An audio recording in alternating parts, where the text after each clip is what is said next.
Hi folks, welcome to the Prepared Homestead. This is Travis. Thank you all for stopping by to watch. It's quite chilly this morning. A good hard freeze last night. And then another one tonight, supposed to be even colder, potentially down in the teens, which I know there's a lot of you out there saying, oh my goodness, we've already got snow. It's already been cold here.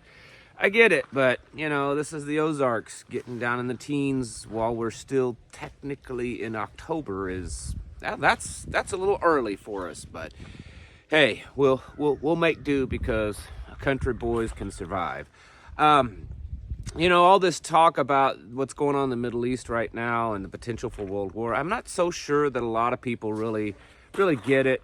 I think that there's a very strong potential here that we are watching the gate being open, you know, the doorway being thrown open, a threshold being crossed that could easily lead us to a World War III scenario, probably much more so than what's gone on with Ukraine.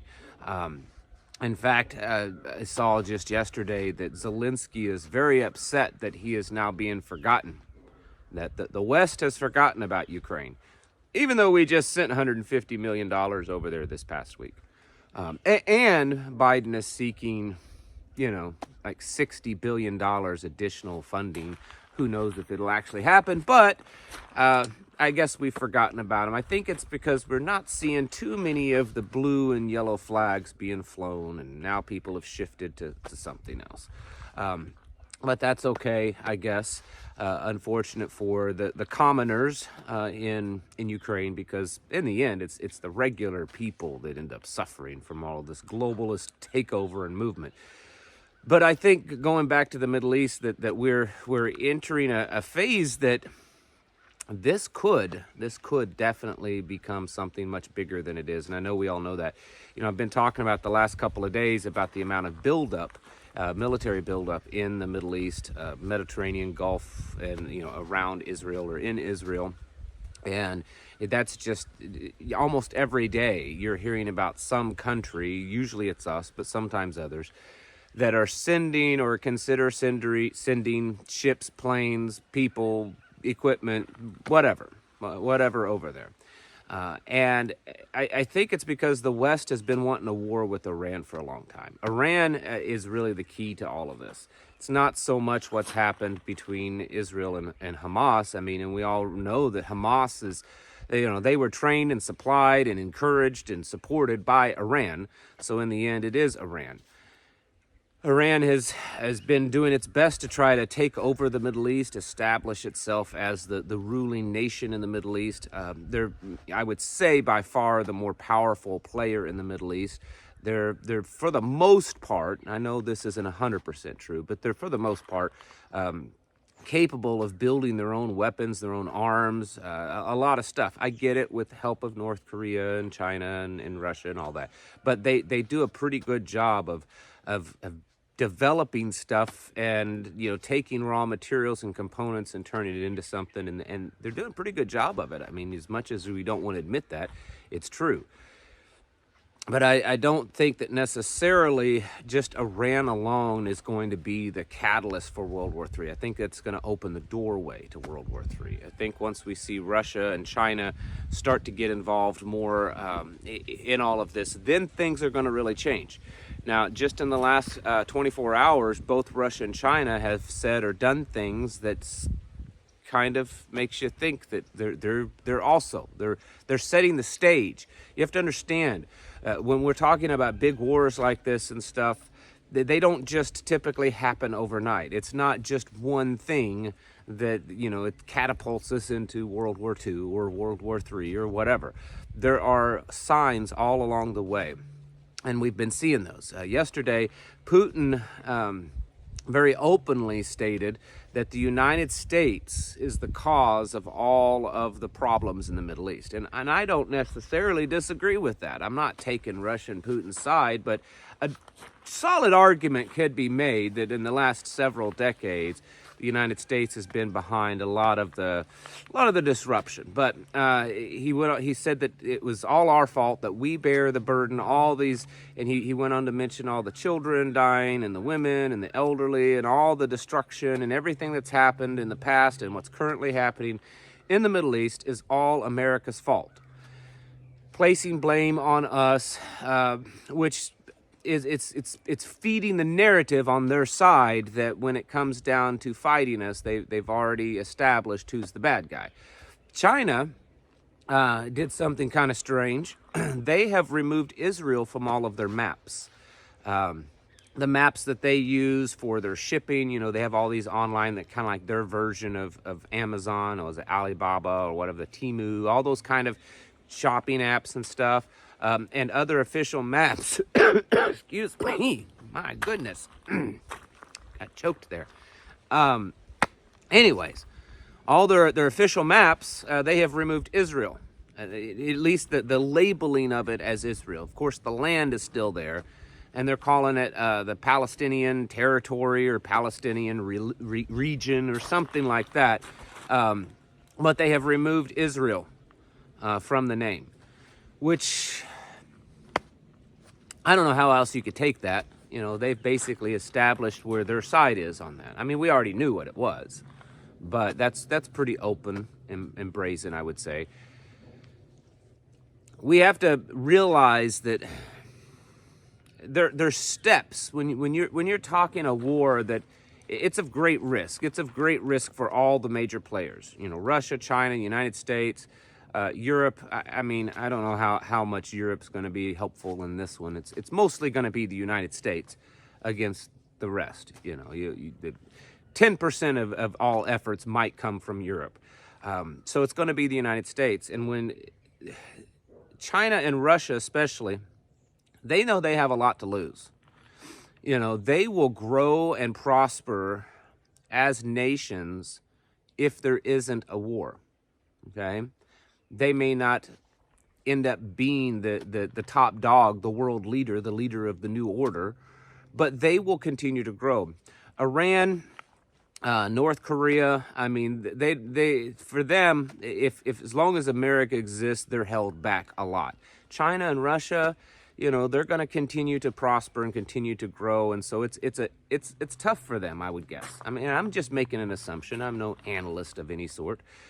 They want to make sure they have all their ducks in a row and that it's going according to plan before they jump on this. So it may not come quite as quick as you would think. It could, but it may not. But when it does, it's going to be bad. EMPs could certainly be used. Nuclear weapons could certainly be used. In fact, it's very likely. Just through the Ukrainian thing, Russia has multiple times threatened to use nukes, that if there was some kind of existential threat to Russia, that they would absolutely use nukes. And that was fighting the Ukrainians. Yes, supported by us, but just the Ukrainians. So how much more would they consider an existential threat if they were directly engaged with the United States? I would say a lot more. And so the probability of a nuclear weapon being used increases greatly. It seems, at least on surface, that Russia and China are pretty much solid, lockstep together on defeating the United States as the world order. If that's the case, unless one of them blinks really seriously and backs down, which is probably unlikely, then yeah, it's going to get bad. We could certainly see nuclear weapons used. We could certainly see EMPs used. We could certainly see battles, troops on the ground here in the United States. And while I know this is still technically hypothetical, it's definitely within the realm of probability.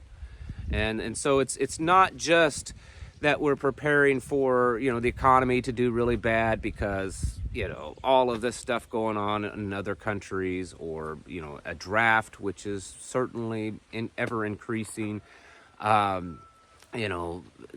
shortages of ammunition and food and all this. And then, of course, illegals pouring into this country. These are all very real things that are happening. but we cannot forget the possibility that a World War III scenario is growing, I would say, pretty rapidly at this point. And if that happens, it's going to be absolutely devastating. And there's no guarantee that the United States will come out on top on this one. There just isn't. We're not in the same place that we were in the past. We already have so much problems of our own inside our own borders that it's going to exacerbate the whole situation. So we really, I believe that on top of all the other things that we're preparing for, this is something we cannot forget. We cannot forget the possibility of war. And that's why there are certain things that we should be doing, making sure that your nuclear preparedness is up to par as best as possible. And I know that that's almost kind of a whole different thing, you know. There's equipment and stuff that you have to learn. It's scary. We're used to seeing movies that if a nuke goes off, the whole world burns to a crisp. That's not the case. Or even if a nuke goes off somewhere in your region, that you're just dead. That's not the case either. There's a lot of variables that can make nuclear warfare very survivable. EMPs, that's going to be bad. EMPs happen if they're able to take out all or most of the American continent. There's going to be a lot of death. There's going to be a lot of chaos. It's going to look like a zombie apocalypse for a while. So we have to prepare for that one very, very seriously. It's probably one of the worst case scenarios. I mean, that to me, an EMP strike is definitely up there with like the Yellowstone caldera going off. I mean, or massive asteroid hitting. It's going to be bad. Invasion, infiltration from within with all the illegals. All these things are very real, and they're going to be devastating. And so we have to take the time that we have right now to keep getting stocked up. Don't slow down. I understand money's tight. Money's tight for us. I mean, it's tight for everyone that I know. I don't know, and all the people that I don't know a whole lot of super wealthy people. Most of the people I know, they're struggling too. But we have to do the best that we can, and it's not just about the money, it's also about the time that we put into it. It's about the time that we spend refining our preparations, refining our plan, the time that we spend, practicing things, training about certain things, learning certain skills, developing strong relationships. That's going to be so strong of a key and a big deal. And that's tough because if people have a hard time getting along now, and even of our own like-minded folks, they have a hard time getting along, right? How much more so is it going to be when everyone's stress is at an all-time high and death and destruction's all around us? So developing strong bonds with people that you can ride out the end of the world with is actually very tough. It's not an easy feat, but these are things that we must be doing because this growing possibility of some type of global war, conflict, nuclear war, EMP, multiple sleeper cell attacks here in the United States, that it's getting to a pretty high probability, I'd say, at this point. I don't know the exact numbers, but I'm sure it's way more higher than it was 3 or 4 weeks ago. And we can't just ignore that. We can't, just toss it to the side.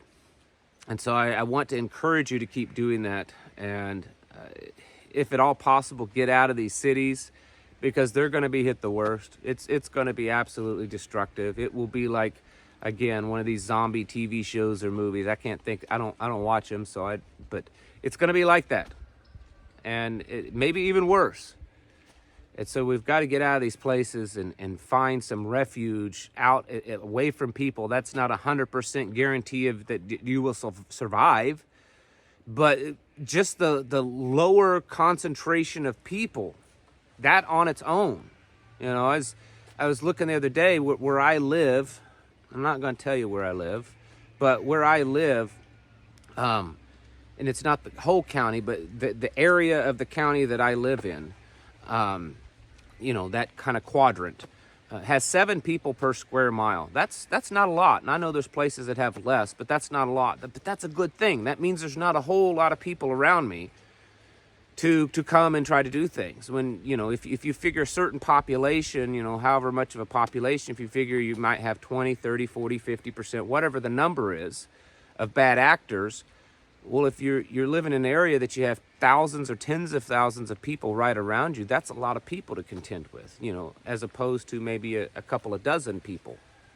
There's a big difference. And so getting out and away from these cities, I know some of you are trying really hard, and some of you think it's ridiculous because you're gonna dig in and stand your ground. That's fine, but that's on you. I'm telling you, when this all starts falling apart, history has shown the big urban population areas are very dangerous to exist in.